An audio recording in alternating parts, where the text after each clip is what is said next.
আসসালামু আলাইকুম ওরহমতুল্লাহি ওয়াবারাকাতুহু। 1 মিনিট মাদ্রাসা ইউটিউব চ্যানেলে সম্মানিত দিনী ভাই বোনেরা, আমি আশা করি রব্বুল আলামিন আল্লাহ তাআলার অশেষ রহমতে আপনারা ভালো আছেন এবং সুস্থ আছেন। আলহামদুলিল্লাহ। আজ অত্যন্ত গুরুত্বপূর্ণ একটি ভিডিও নিয়ে হাজির হয়েছি। মনের নেক আশা পূরণের জন্য আজ রবিউল আওয়াল মাসের প্রথম জুমাবার শুক্রবার আসরের নামাজ আদায় করে অন্তত 3টা মিনিট সময় দিয়ে কষ্ট করে 11 বার একটি ছোট্ট দোয়ার আমল করে আল্লাহ তাআলার কাছে 2 হাত তুলে যদি আপনি মুনাজাতের দোয়া করতে পারেন, রব্বুল আলামিন আপনার মনের সমস্ত ভালো এবং নেক আশাগুলো ইনশাআল্লাহ পূরণ করে দেবেন। চলুন আমি বিস্তারিত ভিডিওটি থেকে আপনাদেরকে জানিয়ে দিচ্ছি নিয়ম সহকারে। অবশ্যই মনোযোগ দিয়ে নিয়ত করে ভিডিওটি সম্পূর্ণ দেখুন। রবিউল আওয়াল খুবই ফজিলত ও বরকতের মাস।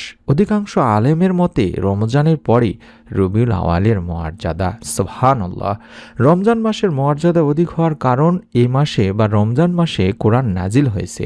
আর রবিউল আওয়াল মাসের মর্যাদার অধিক কারণই হলো এ মাসে নবী করিম সাল্লাল্লাহু আলাইহি ওয়াসাল্লাম পবিত্র মক্কা শরীফে ভূমিষ্ঠ হয়েছেন। সুবহানাল্লাহ। এই ফজিলতপূর্ণ মাসটির আজ প্রথম জুমাবার আসর থেকে শুরু করে মাগরিবের আগ পর্যন্ত এই সময়টিতে দোয়া করবেন। জুমার দিন সপ্তাহের পবিত্রতম এবং শ্রেষ্ঠতম বা শ্রেষ্ঠ দিন। এই দিনের ইবাদত বিশেষ কিছু ইবাদত এবং বিশেষ কিছু সময় রয়েছে। আর এই বিশেষ সময়গুলোতে দোয়া করলে আল্লাহ তাআলার কাছে কিছু চাইলে আল্লাহ তাআলা দোয়া কবুল করেন, বান্দাকে বিশেষ অনুগ্রহে ভূষিত করেন। আর হাদিসেও জুমার দিন বিভিন্ন সময় দোয়া কবুলের কথা বলা আছে তিনি ভাই বোনেরা। তবে জুমার দিন আসরের পর দোয়া কবুল হওয়ার কথা বিশেষভাবে উল্লেখ করা হয়েছে, সেটি আমি আপনাদের সামনে তুলে ধরছি ইনশাআল্লাহ। আবু হুরায়রা রাদিয়াল্লাহু তাআলা আনহু বলেন, রাসূলুল্লাহ সাল্লাল্লাহু আলাইহি ওয়াসাল্লাম বলেছেন, জুমার দিনে এমন একটি সময় আছে, সেই সময়টায় যদি কোনো মুসলিম নামাজ আদায়রত অবস্থায় থাকে এবং আল্লাহ তাআলার কাছে কিছু চায়, আল্লাহ অবশ্যই তার সে চাহিদা বা দোয়া কবুল করবেন।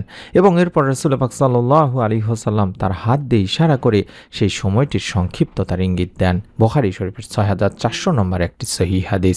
তাছাড়া আব্দুল্লাহ ইবনে সালাম রাদিয়াল্লাহু তাআলা আনহু বর্ণনা করেন, জুমাবার বা শুক্রবারে আসরের পর থেকে সূর্যাস্ত পর্যন্ত দোয়া কবুল হয়। বিখ্যাত সিরাত গ্রন্থ জাদুল মাওয়াদেও এটি বর্ণিত আছে। জুমার দিন আসরের নামাজ আদায়ের পরে দোয়া কবুল করা হয়। এছাড়াও ইমাম আহমদ রাহমাতুল্লাহি আলাইহি আসরের পর বিশেষভাবে দোয়া কবুল হওয়ার কথা উল্লেখ করেছেন। বিখ্যাত হাদিসের গ্রন্থ তিরমিজি শরীফের 2য় খণ্ডের 360 নম্বর পৃষ্ঠায় তার সবিশেষ কথাটির উল্লেখ আছে। তিনি ভাই বোনেরা, আমাদের জেনে রাখা জরুরি, আসরের শেষ সময় বলতে সূর্য ডোবার আগ মুহূর্ত থেকে বোঝানো হয়। জাবর ইবনে আব্দুল্লাহ রাদিয়াল্লাহু তাআলা আনহু থেকে বর্ণিত হাদিসে রাসূল পাক সাল্লাল্লাহু আলাইহি ওয়াসাল্লাম বলেন, জুমার দিনের 12 ঘন্টার মধ্যে এমন একটি মুহূর্ত রয়েছে, যদি কোনো মুসলিম সেই সময় আল্লাহ তাআলার কাছে কিছু প্রার্থনা করে বা কিছু চায়, তাহলে মহান ও সর্বশক্তিমান আল্লাহ তাকে তা দান করেন। আর এই মুহূর্তটি তোমরা আসরের শেষ সময় অনুসন্ধান করো। আবু দাউদ শরীফের একটি হাদিস। আনাস ইবনে মালিক রাদিয়াল্লাহু তাআলা আনহু থেকেও বর্ণিত আছে, জুমাবারে এমন একটি সময় আছে যেটাতে বান্দা আল্লাহ তাআলার কাছে কোনো দোয়া করলে আল্লাহ তাআলা তাকে তা দিয়ে থাকেন। সুবহানাল্লাহ, সুবহানাল্লাহ। আশা করছি এই আসর থেকে শুরু করে আপনারা মাগরিবের আগ পর্যন্ত এই সময়টিতে অন্তত 2-3টা মিনিট সময় দিয়ে মনের নেক আশা পূরণের ছোট্ট দোয়ার আমলটি করবেন। তবে নিয়মটি হচ্ছে প্রথমে দরুদ শরীফ পাঠ করে নিতে হবে দিনী ভাই বোনেরা, কারণ দরুদ না পড়লে আপনার দোয়া আল্লাহ তাআলার কাছে পৌঁছাবে না। হযরত ফাজালা ইবনে রুবাইদ রাদিয়াল্লাহু তাআলা আনহু বর্ণনা করেন, রাসূল পাক সাল্লাল্লাহু আলাইহি ওয়াসাল্লাম এক লোককে নামাজে দোয়া করতে শুনলেন, কিন্তু সে তাতে আল্লাহর প্রশংসা করেননি এবং রাসূলুল্লাহ সাল্লাল্লাহু আলাইহি ওয়াসাল্লামের উপর দরুদও পড়েননি। তা দেখে রাসূল পাক সাল্লাল্লাহু আলাইহি ওয়াসাল্লাম বললেন, লোকটি তাড়াহুড়ো করল।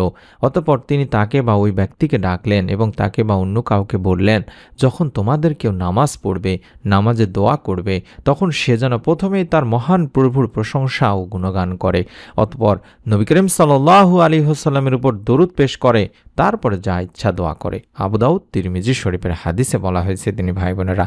তাই দরুদবিহীন দোয়া আল্লাহ তাআলার কাছে পৌঁছে না। তাই দোয়ার সময় অবশ্যই আল্লাহর প্রশংসার পাশাপাশি রাসূলুল্লাহ সাল্লাল্লাহু আলাইহি ওয়াসাল্লামের প্রতি দরুদ পড়া। হাদিসে এমনটি এসেছে। হযরত আনাস রাদিয়াল্লাহু তাআলা আনহু বর্ণনা করেন, আল্লাহ রাসূল সাল্লাল্লাহু আলাইহি ওয়াসাল্লাম বলেছেন, যতক্ষণ রাসূল পাক সাল্লাল্লাহু আলাইহি ওয়াসাল্লামের উপর দরুদ পড়া হবে না, ততক্ষণ তা বাধাগ্রস্ত অবস্থায় থাকবে, অর্থাৎ এ দোয়া আল্লাহ তাআলার কাছে পৌঁছাবে না এবং এ দোয়া কবুলও করা হবে না। তাবারানী শরীফের একটি হাদিস। সুতরাং আমাদের উচিত হবে দোয়া করার আগে অন্তত দরুদ শরীফ বেশি বেশি করে পড়ে নেওয়া। যদি সম্ভব হয় দরুদে ইব্রাহিমে 11 বার পড়ে নেবেন, অথবা শুধুমাত্র ছোট যে দরুদ আছে সাল্লাল্লাহু আলাইহি ওয়াসাল্লাম সাল্লাল্লাহু আলাইহি ওয়াসাল্লাম, সাল্লাল্লাহু আলাইহি ওয়াসাল্লাম, এই ছোট্ট দরুদটিও চাইলে অন্তত 11 বার আগে পড়ে নেবেন। তারপরে মনের নেক আশা পূরণের পরীক্ষিত প্রমাণিত কবুল হওয়া অসংখ্য দিনে ভাই বোনের মনের নেক আশা পূরণ হয়েছে এই দোয়াটির মাধ্যমে। এই দোয়াটি কম করে হলেও 3 বার পাঠ করবেন। আল্লাহ রাব্বুল আলামিন নিজে বলেন, নিশ্চয় মানুষকে সৃষ্টি করা হয়েছে অস্থির করে। যখন তাকে কোনো প্রকারের বিপদ স্পর্শ করে তখন সে হয় পড়ে অতি মাত্রায় উৎকণ্ঠিত। আল্লাহ তাআলা নিজেই বলছেন। তাই আল্লাহর রহমত থেকে আমাদের নিরাশ হওয়া যাবে না। সর্ব অবস্থায় সুখে দুঃখে বিপদে আপদে সবসময় আল্লাহকে স্মরণ করতে হবে। তা আল্লাহর চাদর, আল্লাহর দয়ার চাদর বা অনুগ্রহের চাদর আমাদেরকে সবসময় আবৃত করে রাখেন, এ বিশ্বাস রাখতে হবে। এবং বান্দার যে সময় যেটা প্রয়োজন হয়, কল্যাণকর হয়, তখনই রব্বুল আলামিন আল্লাহ তাআলা সেই বান্দাকে সেই জিনিসটি দান করে থাকেন। তবে তার জন্য আল্লাহ তাআলার কাছে চাইতে হবে বেশি বেশি করে। কিভাবে চাইতে হবে, কিভাবে চাইলে আল্লাহ তাআলা দোয়া কবুল করেন, এই বিষয়গুলো নিয়ে আমরা আলোচনা করছি ইনশাআল্লাহ। আশা করছি আপনারা যদি এই নিয়ম মেনে আলোচনার মাধ্যমটি শুনে বা এই নিয়মটি ফলো করে আপনারা আমলটি করেন, আল্লাহ তাআলার কাছে চান, তবে আল্লাহ তাআলা আপনারও প্রয়োজন বা কল্যাণ করা আশা যেগুলো আছে সেগুলো পূরণ করেই দেবেন। আল্লাহ তাআলাও নিজেও বলেছেন, যদি তোমাদের উপর আল্লাহর অনুগ্রহ অর্থাৎ তার দয়া না থাকতো তাহলে তোমরা ধ্বংস হয়ে যেতে। আর নিশ্চয়ই আল্লাহ রাব্বুল আলামিন অধিক তওবা গ্রহণকারী প্রজ্ঞাময়। সূরা নূর 10 নম্বর আয়াতে বলা হয়েছে। তাই আমরা বেশি বেশি করে দরুদ পড়ব, অন্তত 11 বার, যেটা বললাম সাল্লাল্লাহু আলাইহি ওয়াসাল্লাম পড়ে নিব, এবং অন্তত 11 বার বা তারও বেশি যদি সম্ভব হয় তাহলে দিনে রাতে বেশি বেশি করে আস্তাগফিরুল্লাহ আস্তাগফিরুল্লাহ বা তওবা ইস্তেগফারের মাধ্যমে আল্লাহ তাআলার কাছে ক্ষমা চাইবেন। এবং আল্লাহ তাআলা বান্দার দোয়া যে কখনোই ফিরিয়ে দেন না, এই বিষয়টি আমরা কম বেশি সকলেই জানি। কারণ আল্লাহ তাআলা বলেন, আর তোমাদের রব তো বলেছেন, তোমরা আমাকে ডাকো, আমি তোমাদের জন্য তোমাদের ডাকে সাড়া দেব। নিশ্চয় যারা অহংকার বশত আমার ইবাদত থেকে বিমুখ থাকে বা ইবাদত করে না, তারা লাঞ্ছিত অবস্থায় জাহান্নামে প্রবেশ করবে। সূরা গাফিরের 60 নম্বর একটি আয়াতে বলা হয়েছে। তাই দোয়া কবুল হোক বা না হোক, আল্লাহ রাব্বুল আলামিন আমাদের মনের নেক আশা অবশ্যই অবশ্যই দুনিয়াতে না হলেও আখিরাতে পূরণ করে দেবেন। তাই দোয়া কখনোই বৃথা যায় না, দোয়া করা বন্ধ করা যাবে না, এবং অবশ্যই অহংকার বশত আল্লাহর ইবাদত থেকে আমরা কখনোই বিরূপ হব না বা বিমুখ হব না। আল্লাহ তাআলা যে বান্দার দোয়া কখনোই ফিরিয়ে দেন না, তার একটি হাদিস রয়েছে দিনী ভাই বোনেরা, সেটা মুসনাদে আহমদের হাদিস। 3টি পদ্ধতির মধ্যে আল্লাহ তাআলা একটি পদ্ধতিতে বান্দার দোয়া কবুল করে থাকেন। তার 1 নম্বর পদ্ধতি হলো, আপনি যে দোয়া করেছেন বা সে যে দোয়া করেছে তা হবু সাথে সাথে কবুল করে দুনিয়াতেই এর ফল তাকে দিয়ে দেওয়া হয় বা প্রতিদান দিয়ে দেওয়া হয়। 2 নম্বর পদ্ধতিতে আল্লাহ তাআলা বান্দার দোয়াটা প্রতিদান হিসেবে আখিরাতের জন্য রেখে দেন। যখন কঠিন মুসিবতের সময় আপনার জন্য এটা অত্যন্ত গুরুত্বপূর্ণ একটা কাজে আসবে। এবং 3 নম্বর, আপনার উপরে যে সমস্ত বিপদ আপদ অমঙ্গল দুর্ঘটনা আসতে পারে সেগুলো থেকে রব্বুল আলামিন তাকে রক্ষা করে থাকেন। তাই দোয়ার মাধ্যমে আল্লাহ তাআলা আমাদেরকে যে কোনো সময় যে কোনো ধরনের বিপদ থেকে রক্ষা করলেও এটাও আমাদের জন্য একটি বড় পাওয়া। তাই অনুরোধ করছি, দোয়া কখনোই করা বন্ধ করবেন না। সব সময় বিপদে আপদে দুঃখে কষ্টে সব সময় দোয়া করতে থাকবেন।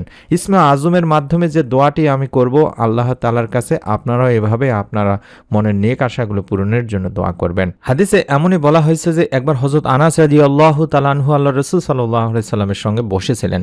সে সময় সেখানে এক ব্যক্তি এসে নামাজ আদায় করলেন, তারপরে একটা দোয়া পাঠ করলেন, যে দোয়াটি আমি স্ক্রিনের মধ্যে দেখাচ্ছি। অর্থাৎ এই দোয়াটি আমরাও পাঠ করব, দেখে দেখে হলো অন্তত একবার তো কম করে হলেও পড়বেন, যদি সম্ভব হয় অন্তত 3 বার পড়ার চেষ্টা করবেন। আগে দরুদ ও ইস্তেগফারগুলো পড়ে নিয়ে 11 বার করে আল্লাহুম্মা ইন্নী আসআলুকা বিআন্না লাকাল হামদু লা ইলাহা ইল্লা আনতাল মান্নান বাদিউস সামাওয়াতি ওয়াল আরদ ইয়া জাল জালালি ওয়াল ইকরাম ইয়া হাইয়্যু ইয়া কাইয়্যুম। আবার বলছি, আল্লাহুম্মা ইন্নী আসআলুকা বিআন্না লাকাল হামদু লা ইলাহা ইল্লা আনতাল মান্নান বাদিউস সামাওয়াতি ওয়াল আরদ ইয়া জাল জালালি ওয়াল ইকরাম ইয়া হাইয়্যু ইয়া কাইয়্যুম। এভাবে দেখে দেখে হলো 3 বার পড়বেন। দোয়াটি স্ক্রিনশট নিন, আমি দোয়াটি আবারও দেখাবো, কোনো সমস্যা নেই। নিয়মটি বলে দেওয়ার সময় এই দোয়াটির অর্থ হচ্ছে, হে আল্লাহ, আমি তোমার কাছে প্রার্থনা করি, তুমি তো সব প্রশংসার মালিক, তুমি ছাড়া কোনো উপাস্য নেই, তুমি দয়াশীল, তুমি আকাশসমূহ পৃথিবীর একমাত্র সৃষ্টিকর্তা, হে মহান সম্রাট ও সর্বোচ্চ মর্যাদার অধিকারী, হে চিরঞ্জীব, হে সর্বময় ক্ষমতার অধিকারী। তখন নবী করিম সাল্লাল্লাহু আলাইহি সাল্লাম ওই ব্যক্তির মুখে এই দোয়াটির কথা শুনে বা ইসমে আজমটি পড়া শুনে তখন বললেন যে এ ব্যক্তি তো ইসমে আজম অর্থাৎ মহান আল্লাহ তাআলার এমন এক নাম ধরে ডেকেছেন যে নাম ধরে আল্লাহ তাআলাকে ডাকলে আল্লাহ তাআলা তার ডাকে সাড়া দিয়ে থাকেন, অর্থাৎ যে নামে তার কাছে কোনো কিছু চাওয়া হলেও তিনি তার চাওয়া পাওয়া পূরণ করেন। সুবহানাল্লাহ। আবু দাউদ শরীফের একটি হাদিস। অর্থাৎ যে দোয়াটি দেখালাম সেটি হলো ইসমে আজমের দোয়া। আর এই দোয়াটি পড়ে আল্লাহ তাআলার কাছে আমরা যদি আমাদের মনের নেক ও কল্যাণকর আশাগুলো তুলে ধরতে পারি, চাইতে পারি, দোয়া করতে পারি, রব্বুল আলামিন বান্দার দোয়া আমাদের দোয়া ইনশাআল্লাহ কবুল করবেনই করবেন। সংক্ষেপে নিয়মটি বলে দিচ্ছি, এই নিয়মে আমলটি করার চেষ্টা করবেন। আজ হচ্ছে আরবি মাসের রবিউল আওয়াল মাসের প্রথম মাসের আজ হচ্ছে আপনার প্রথম পবিত্র জুমাবার বা শুক্রবার।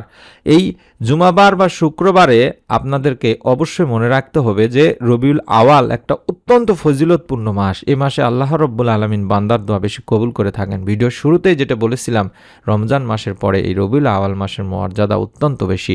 আর এই রবিউল আওয়াল মাসের প্রথম জুমাবার বা শুক্রবার আজ, এবং আসরের পরে যে দোয়া কবুল হয় সেই বিষয়গুলো নিয়েও এই ভিডিওটি প্রথমে আলোচনা করেছি।